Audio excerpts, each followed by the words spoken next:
Well, Dad, it looks like this is the last one. Oh, you're just getting started, Bobby.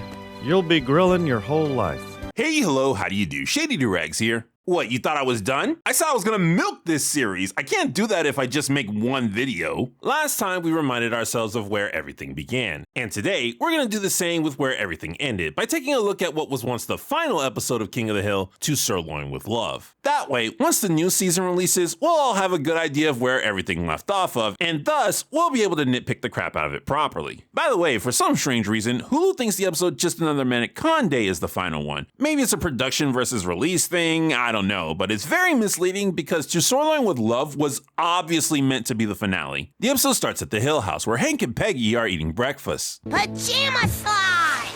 I haven't even finished breakfast and that boy ain't right.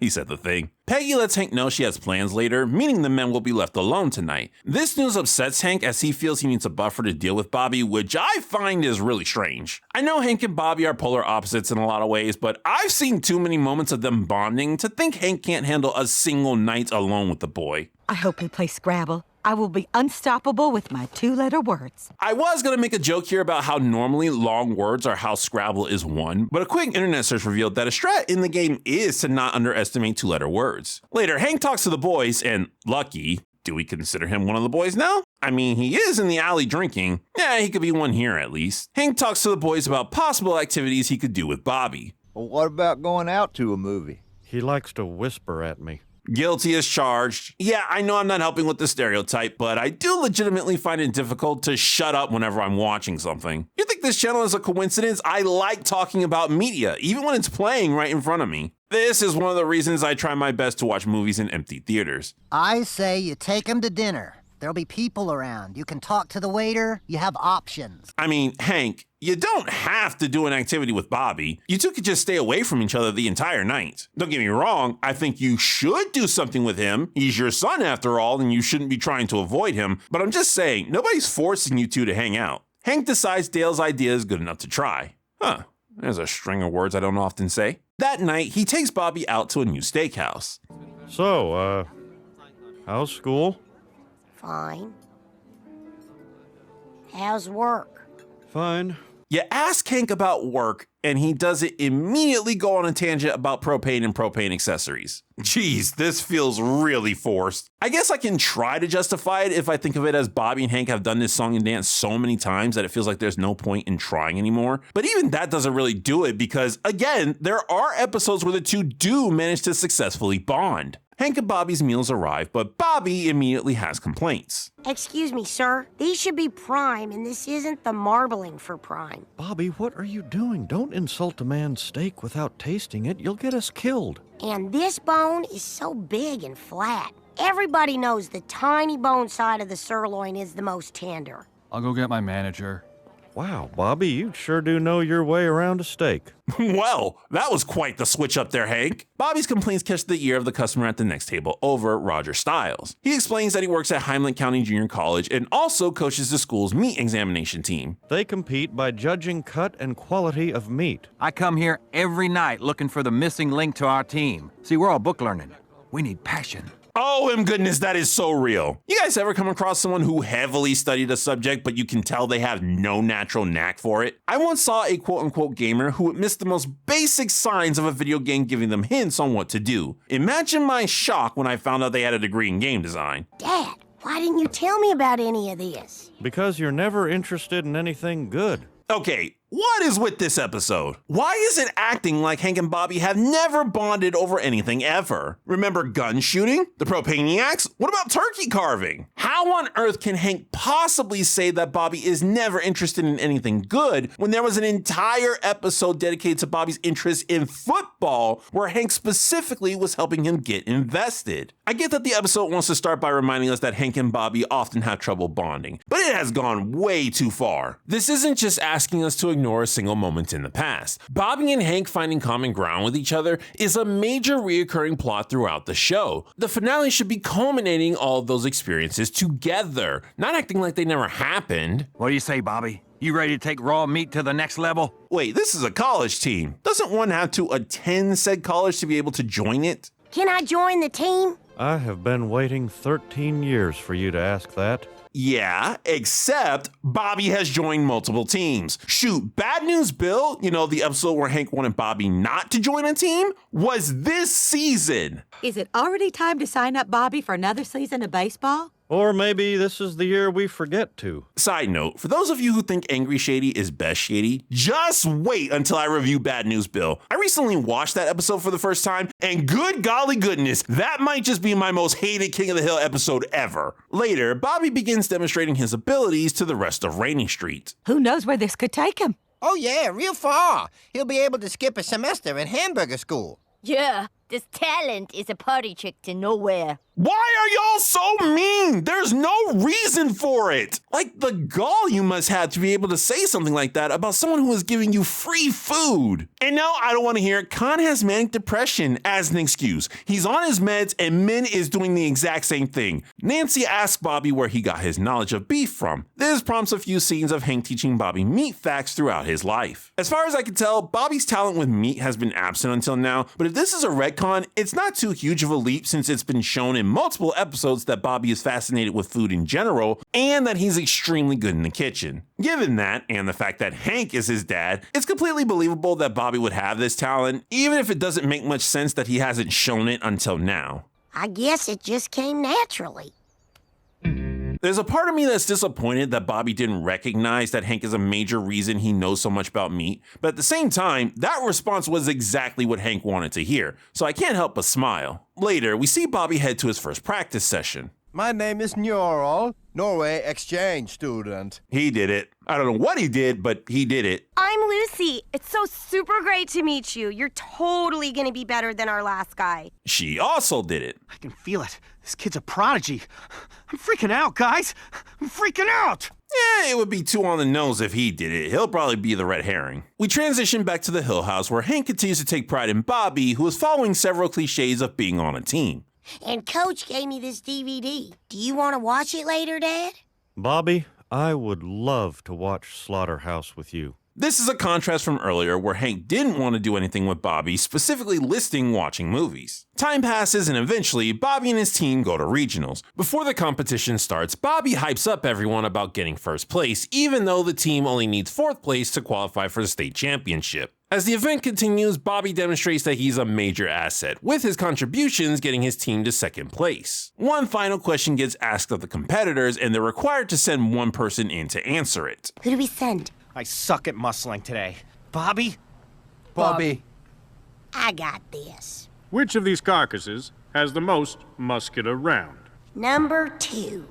The answer is carcass 4. What? Deja vu. It's like stress for success. Which kind of makes me think this episode forgot that one existed as well. Bobby is upset that he got the final question incorrect. Hank, however, is just happy that his boy made it to state. A reminder, that's as far as Hank got when he was on a team. I almost blew it for the whole team. You're being too hard on yourself. This was your first competition. Regardless of the mistake, Hank is proud of his son. This is consistent with the pilot episode where Hank claimed Bobby played a good game despite the boy getting a black eye from not paying attention. It's also consistent with Bobby on Track where Hank told Bobby he needed to focus on putting in effort in the things he does. You know what episode it's not consistent with? That's my boy. That boy.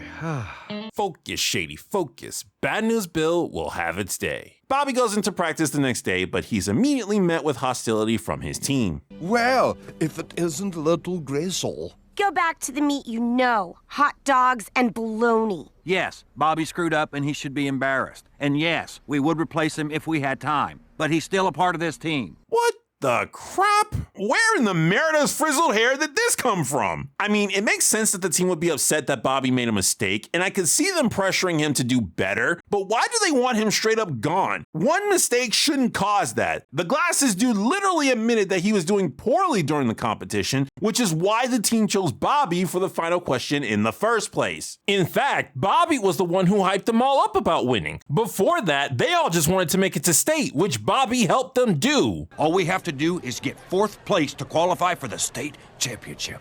We're gonna do better than 4th place. We're taking 1st. I get that this is supposed to be cartoonishly hyperbolic, but it's reached the point of being inconsistent and unbelievable. Later at dinner, Bobby faces more friction from his teammates, and he starts to realize that they're all a bit more unhinged than he originally thought. Everybody knows you don't sully your palate with meat the night before competition. That's incredibly basic. Okay, that's not too strange. Superstition before performance is a lot more common than you might think. It's the Texas A&F team.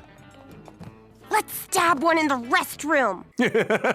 All right, that's good hyperbole. Actually, it's not even that exaggerated. These guys probably have pre-competition jitters. Obviously, though, they wouldn't seriously try to sabotage another team by attacking. Go grate some tofu, you losers!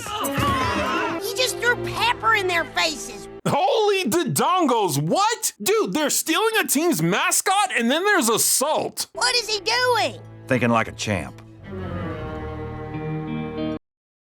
Well, joke's on me. Everybody on the team did it. Sir, why the crap are you smiling? How is this not grounds for your team getting disqualified? Later, Bobby lets Hank know that what he witnessed has put him off his teammates. Turns out these meat team people are a bunch of weirdos. What you're seeing is what's called team spirit. We're retreading another episode? This is Life in the Fast Lane Bobby saga. Dad, I'm quitting the team.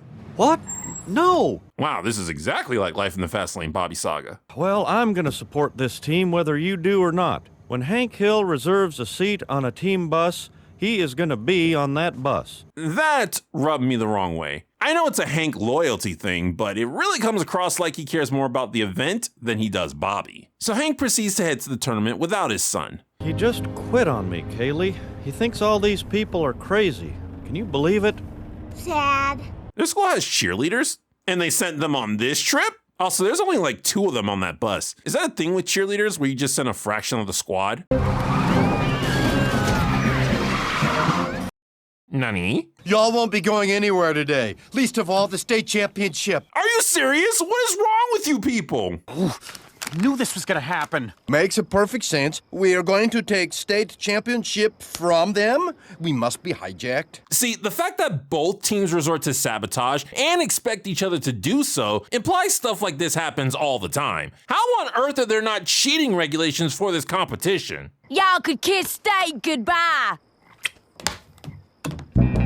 Wait, are y'all leaving? What's stopping them from getting out, walking to a nearby building, and using someone else's phone? Maybe they're supposed to be in the middle of nowhere, which I doubt because there was a building in a previous shot, but even if that's the case, they can still hitchhike. Back in Arlen, Bobby notices an incoming delivery. Wow, the Wagner little man. Dad got this for me? He wanted to grill together. Just you and him. All he cares about is that I'm on some team. What your father cares about is that you two finally have something in common. Hank didn't do a good job making it seem that way. Regardless if Bobby is on the team or not, he's still a prodigy at beef, but that didn't stop Hank from berating his son when he quit. Also, and I don't know how many times I have to say this is not the first time these two have bonded. With Peggy's guilt trip, Bobby decides he will compete and heads to the state championship. When he gets there, he's shocked to find that no one else on his team made it.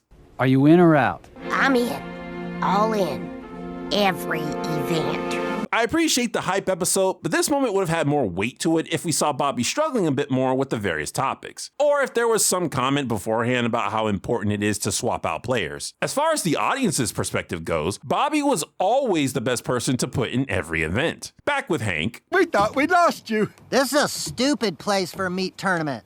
We were hijacked and stranded by meat-grading hooligans, you idiots. Then why the crap are you still on the bus? Someone could have gone for help. Were y'all just planning on dying there?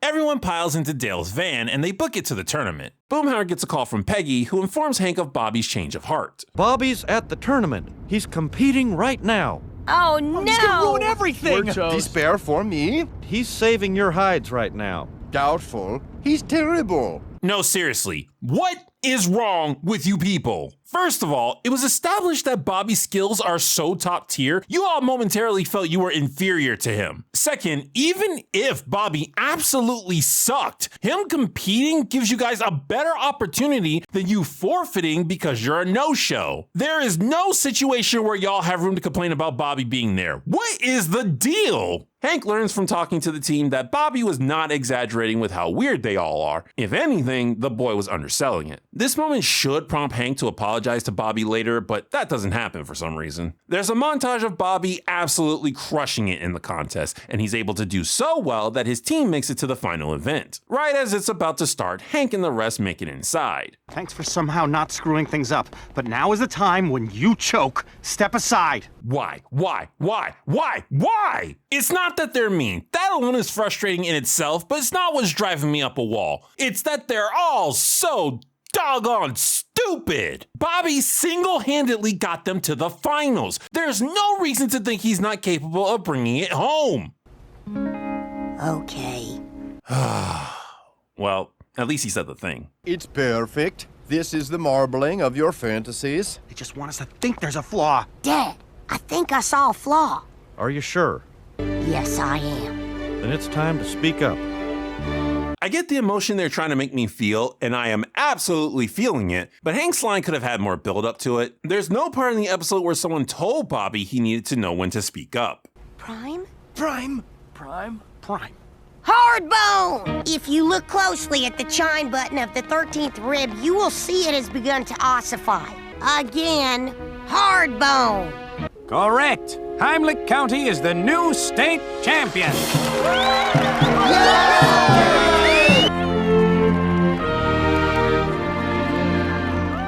For those of you who aren't as familiar with this show, Hank shaking Bobby's hand is one of the most respectful and emotional things the man is capable of doing. The episode ends with Bobby and Hank grilling together as father and son. The smell of their food attracts their neighbors, and we get a small montage of every household in Rainy Street, except Bill for some reason. Deja vu. Also, there's a remix of the opening theme, which I really like. And yes, Boomhauer's job is finally revealed here, though I don't really have much to say about that other than it feels very retconny. You'll be grilling your whole life. Just like you. Yep. Yep. Wow. They both said the thing. Oh, my heart felt that one. You know, I don't have many expectations for the new season, but one thing I feel needs to be included is Bobby saying yup on a consistent basis. Just as the series began with a pan down from Arlen's water tower in the daytime sky, so too does it end with a pan up into an evening sky. And that was to Sirloin with Love. I am conflicted on this one. On the one hand, I felt every emotion the episode wanted me to feel, and I love that the entire series is bookended with stories about Hank's relationship with Bobby. On the other hand, the execution leaves a lot to be desired. Characters randomly become stupid, crazy, and/or jerks for the sake of a plot, and the show just straight up ignores past episodes to make itself happen. I know many people feel positively about all this because of how much Hank and Bobby bond here, which is a very good note for the show to end on, but there are other episodes of them doing that. And quite frankly, a good lot of those episodes are much better executed. With this finale, while the good moments remind me of the best King of the Hill has to offer, the bad moments remind me of the worst. Which, in a way, I guess is an accurate representation of the show as a whole. Or at least, it was. This was King of the Hill back then, what was once its last hurrah. Now it's time to look forward and see what new journey will unfold, and if this new season can recapture what we all loved so much about the show. I do not want to be conceited, but I have been told my whole life I'm a 5. Or maybe it'll be Bad News Bill. You never know. This has been Shady Doorags. So long. Farewell. Auf Wiedersehen. Goodbye.